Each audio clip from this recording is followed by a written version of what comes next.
Hi and welcome into the lesson 7 best chess opening traps. These traps are really easy to learn and therefore you'll be able to apply them in your chess games right away. Let's begin with the first one. It's a trap for black side, so you start playing Sicilian defense, and then here after those first very common moves you play knight to f6.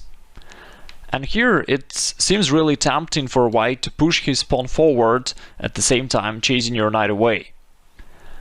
Actually, even strong opponents fall into this trap. I won a couple games myself just in this way. And if white makes that move, the move which you provoked, the move e5, then you have the double attack, queen a5 check, with the double attack of opponent's king and the pawn. And therefore, after white plays any move to cover his king, for instance knight c3, you just grab the pawn and you're a pawn up. It's important to notice here that even if your opponent does not fall into the trap and plays a normal move, for instance knight to c3, then your position is not corrupted, the game goes on, you can play d6 for instance, or develop your knight, or make any normal move, and therefore the trap that you tried to set didn't harm your position in any way. That's also one of the important criteria for the traps that I've chosen for you for this video lesson. Alright, let's go ahead to the next trap. Here's trap number 2. This time you're playing white, and actually you can execute almost the same trap as we have just observed. You start the game with e4, and after your opponent plays c5, there follows knight f3, d6. Black is trying to play the Najdorf variation, the most popular variation of the Sicilian defense played by Fischer, Kasparov and many other great players. Here we continue with pawn to c3, preparing potentially the d4 advancement, which will build a strong center for you. If black tries to counterattack by playing knight f6, then it looks like he's attacking your pawn on e4 and you have to protect it. However, you can kinda overlook opponent's threat and make a blunder, so to speak. You play bishop e2, ignoring opponent's threat. And if your opponent happily grabs the pawn, then it enables you to execute a very similar thing, double attack queen to a4, which is check to opponent's king and also attack of opponent's knight. Once again, I specifically selected those traps that follow the same tactical motif, and therefore for you it will be easier to remember them. So just the last trap we observed, you were using the same trick for black side, and here you use the same trick for white side. Therefore, after black plays any move to cover his king, you just grab the knight and you won the game. Similar to the previous trap, even if your opponent does not capture the poisoned pawn, still nothing bad is happening with you. If your opponent is aware of the trap and he does anything else, like playing knight to d7, and now he's threatening to capture your pawn, you can simply protect it by playing pawn to d3, and your position is safe, everything's fine, you're gonna castle and continue the development of your pieces, and everything is just fine. We're moving on to the trap number 3, which you can execute against Caro defense, and this is probably the most powerful trap of all in a chess game at all, because here after black goes knight to d7, which is one of the common moves, another common way is bishop to f5. Those are two most typical moves for black to play here. If black chooses the line knight to d7, preparing an advancement of his other knight to f6, then you can prepare a smothered mate by playing queen to e2. And at first it seems that you're just somewhat developing your pieces, maybe preparing long castling, but if your opponent plays what he intended to play, with knight to f6, then you've prepared something really powerful, which is knight d6, smothered mate, and it's mate in 6 moves, which is an extremely rare thing in the game of chess. Very beautiful position. If we take a step back, and let's say your opponent is aware of the trap and he does something else, so he does not let you execute your threat. Again, you didn't damage your position in any way, you'll just continue your development. You can go on with knight to f3, develop your bishop somewhere, and probably castle long side, so the move queen to e2 in a way is even useful for you. For instance, if your opponent goes pawn to e6, then you can continue with bishop to f4, which prepares two interesting things. One thing is that you're ready to go knight d6, which is kind of unpleasant for black, because then after trade-off of the opponent's bishop, it will be difficult for him to castle. Also, you're preparing castling long side, and all in all, your position is very good. You can execute a very similar tactical motif in a totally different opening. Let's have a look. It starts with e4, e5, knight f3, knight c6, bishop c4, and here there is a move knight d4. It's quite a well-known trap, and yet some players still are unaware and they fall into it. At first it looks like just a blunder, because the pawn on e5 is left unprotected and it's tempting for white to grab the pawn. But if you do that, that really almost loses the game on the spot. You have the very powerful reply queen to g5 with a double attack of opponent's knight on e5 and the pawn on g2. And then there are a few main moves that white can try here. The most natural one is knight takes f7, capturing the pawn and attacking your heavy pieces. But then you go with queen takes g2, attacking the rook at h1. And if white removes the rook from the dangerous square, plays rook to f1, then you can capture the pawn on e4. It is check. White has to play bishop to e2, and then you continue with knight to f3. As you can see, it's a very similar tactical motif, the same smothered mate that we have just observed in the previous example. Let's see what else can happen here after your move knight to d4. White captures the pawn, you go on with queen to g5, and here let's say white still goes knight takes f7, you play queen takes g2. Let's see what happens if white, instead of moving the rook to f1 that we have just observed, what happens if white would take your rook on h8? What happens in this line?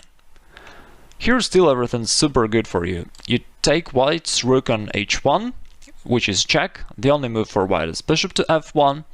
Then you make another check, queen takes e4. Once again, white has to cover the king. Then you take the pawn on c2. It is check, the king has to go to f1, and then queen h1, checkmate. You see that no matter what white tries, he is just swept away entirely, and you're winning the game very quickly, and you totally destroy white. If you wish to know more details about the trap that we have just analyzed, you can find the link in the description below the video. We have the blog post about it where it's covered in greater details. And let's move on to another trap where once again the similar tactical motif can be executed, and this time it's also a somewhat even more typical thing for black to play, because here, after bishop to c4, instead of going that little bit dubious move knight to d4, you can just continue with knight f6, the very classical line, and after white continues with knight g5, attacking your f7 square, you continue with d5, and after pawn takes d5, instead of other moves like knight a5, you have a tricky move knight to d4. And at first sight, it's really tempting for white to go on and execute his threat to f7 square, which he was trying to impose by his previous moves, and white can just push the pawn to d6. However, it's actually a mistake for white, because after queen takes d6, and white grabs happily the pawn on f7, hopefully hoping that he's winning the game, but it kind of lets you execute the same trick that we have already observed. You play queen to c6, with an attack of opponent's bishop on c4 and pawn on g2. And by the way, the bishop from c4 cannot just go away, because also the knight on f7 must be protected.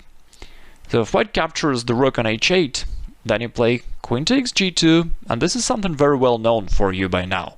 You're attacking the rook, and once white plays rook to f1, you continue with queen e4 check, and after bishop e2, it's a smothered mate, knight f3. Let's analyze one more line which may happen in this variation. White goes knight g5, you continue with d5, and then this tricky move knight to d4. and white tries to execute his threat by playing d6, you capture the pawn, and here we have just analyzed the consequences of the move knight takes f7. Let's have a look at another attempt in move bishop takes f7. It looks very good at first sight, because it captures the pawn and it attacks your king. However, after you play king to e7, white suddenly realizes that he doesn't have much pieces developed. He has only 2 pieces developed so far, and therefore he can't really execute any serious attack. Moreover, these pieces are currently in danger. You're gonna play h6 on the next move, and then the white's knight cannot go away because the bishop will be lost. So white is actually in a big trouble here. If he tries to retreat to save his minor pieces and plays something like bishop b3, then you just can take this bishop, and then you start kicking away the knight by playing h6, and after knight f3 you go forward with e4. The knight has to retreat very much backward to its original square, and now even though black is a pawn down, but you have a very active position, you can move the king to f7 to a more natural square, and you have quick development ready. You can go with bishop to g4 and you quickly bring the pieces into play, and you still have the very good and very active position. We have already analyzed 5 typical traps, and we have 2 more. Let's have a look. This one you can use with black against Ruy Lopez, which is one of the most common chess openings of all. Here you play a6, bishop 8, a4, it's still the main line. And now, instead of knight f6, which is the most typical move, you can go pawn to d6. Steinitz used to play it that way, the first world champion. And let's have a look what can happen here. The most aggressively looking move for white is the move pawn to d4. Because you see that there is a pin on your knight here, and white is trying to execute this pin. For instance, with his previous move pawn to d4, he's now threatening to play d5 and just winning your knight on the pin. However, you have prepared something. Here you go b5 to push the bishop away, and after the bishop goes back to b3, you just grab the pawn with the knight.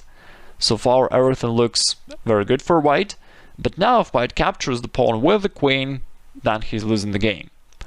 On a side note, if white does not fall into the trap and does not capture the pawn but is doing something else, then you also just continue your development normally. You play knight to f6, bishop e7, castling, very standard moves, nothing fancy, and again, it's just a normal game of chess.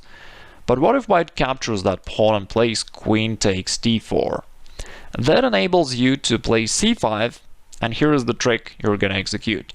Right now you're attacking white's queen, and when the queen goes away, you're willing to play pawn to c4, and the white's bishop on b3 is trapped. That's your idea, that's how you're gonna win the piece, that bishop on b3. If white tries to escape by playing queen d5, which seems to be an aggressive move because it attacks your rook on a8 and your pawn on f7, but there is a way for you to simultaneously protect those 2 weaknesses by playing bishop to e6. The queen is attacked. If white tries to play queen c6 check, then you cover it with the bishop. And if white goes back queen d5, this time you do not repeat the moves by playing bishop to e6 once again. It would be just a repetition. But now you can see an important difference.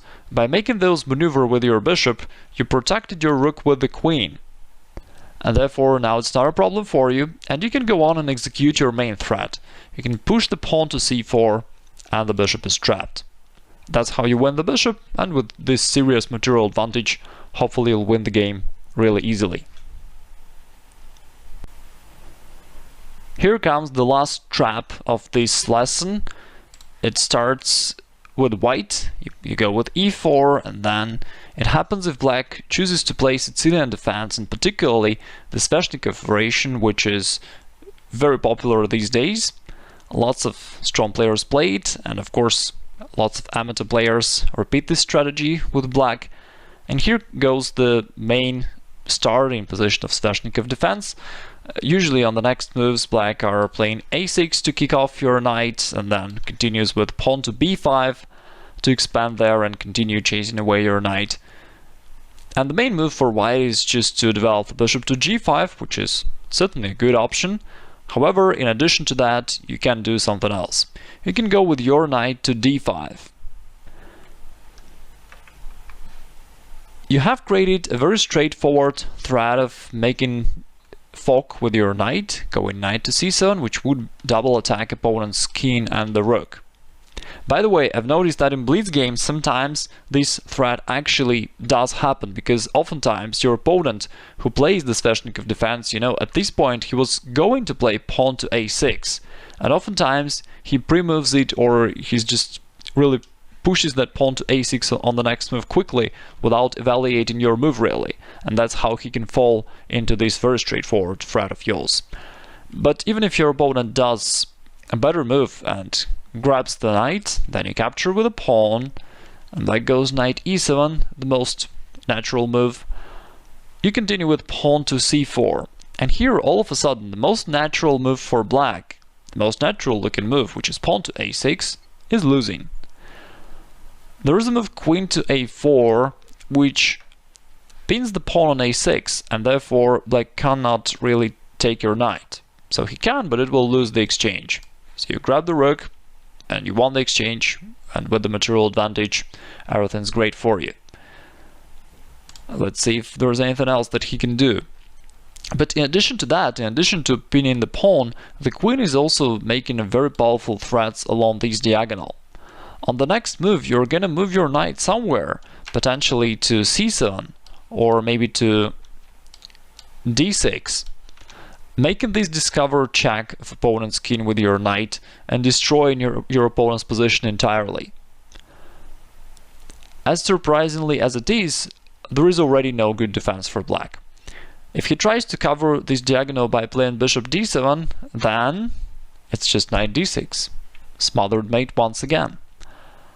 We have seen this in some previous traps that we have analyzed. If black tries to cover the diagonal by playing queen to d7, then it still doesn't help. You can just continue with knight to c7 or knight takes d6, and as you can see, the queen cannot capture the knight anyway because it is pinned.